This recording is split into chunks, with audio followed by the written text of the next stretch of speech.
أحبائي في كل مكان وفي كل زمان وفي كل وقت، يا أحلى مساء الخير والفل والورد والياسمين على عيونكم كلكم. النهاردة ده تاني فيديو عن عروض الأزياء اللي أنا بحبها جدا جدا جدا. هو عرض غريب اللي عبارة عن حاجات مفروض انها تنفع شتا ل2023.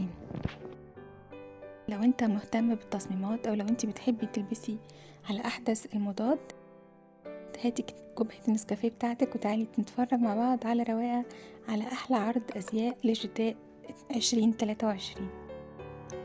العروض اللي زي دي بيبقى فيها موضات طبعا كتير، بتبقى اوفر شوية، لكن ممكن تاخدي منها أفكار كتير جدا تنفع معاكي طول الشتاء اللي جاي.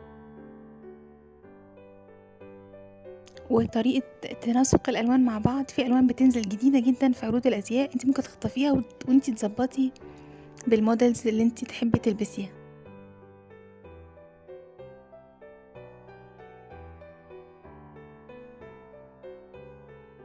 مش قادرة انكر ان البوتات اللي موجودة جميلة جدا والوانها حلوة حلوة حلوة جدا. وحاجة كمان لفتت نظري ان معظم العارضات شعرهم شورت كات كده، خلاص ما بقتش موضة الطويل والاكستنشن والحاجات الملولوة والملزوقة مش طبيعية، لا، في تسريحات كتير هتبقى كيرلي طويل وقصة قصيرة لكن شعرك طويل على طبيعته تماما، او الكاريه بتاع زمان اللي احنا وحشنا جدا، القصير مع الهاي كول. الوان ومربعات وكاروهات طالعه موضه جدا جدا في شتاء 2023. كلنا شفنا عرض الازياء اللي كان عمله المصمم الايطالي ستيفانو ريتشي، كان في منتهى الاناقه، ورجع كمان لحاجات وموضات من الخمسينات، البدل البيضاء اللي ليها شوز ابيض مريح زي اللي كان بيلبسها عبد السلام نابلسي وفريد الأطرش. هنا بناتي لا، حاسه انها مش كلاسيك او مش بتدور على الخمسينات، دي طالعه في حته هيبس شويه، لكن برضو فيها حاجات كتير حلوه. تظبطيها انتي برضو حسب الستايل بتاعك العادي اللي بتلبسيه.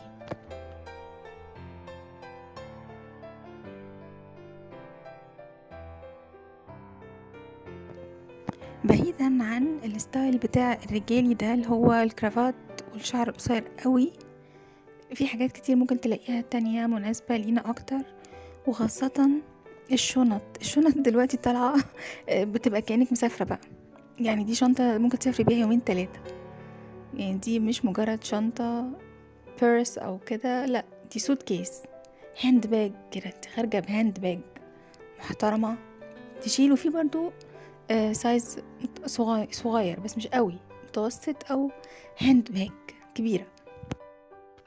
اي حد يكلمك وانت في الشغل يقولك يلا بينا احنا مسافرين العين السخنة، مسافرين شرم، تقولي له انا جاهزة من الشغل على الاتوبيس على طول.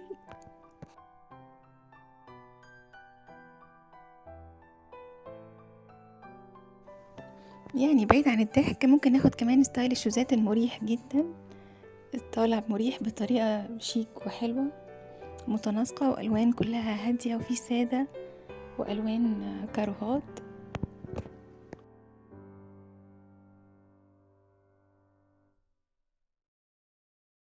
وهنا هقول احترسي من حاجة، لان حكاية الاوفر سايز طالعة موضة، لكن هي انا ملاحظة انها جت في الشوز كمان، يعني البنات لابسين شوزات او اكبر من مقاسهم، فهي شكلها كوميدي قوي بصراحة، بتفكرني بفطوطة، فانا بحذر منها شوية كتير.